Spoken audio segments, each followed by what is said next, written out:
After you've downloaded the transport package as a zip file, you can upload and import it into another tenant using OpenText Extreme Workshop.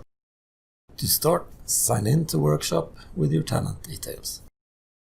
Next, go to the transport view, select Upload Transport, click the transport package zip file you want to upload, select Open, then Upload.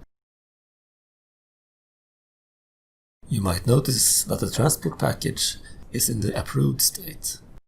To import the contents of the transport package, select it, then select Import.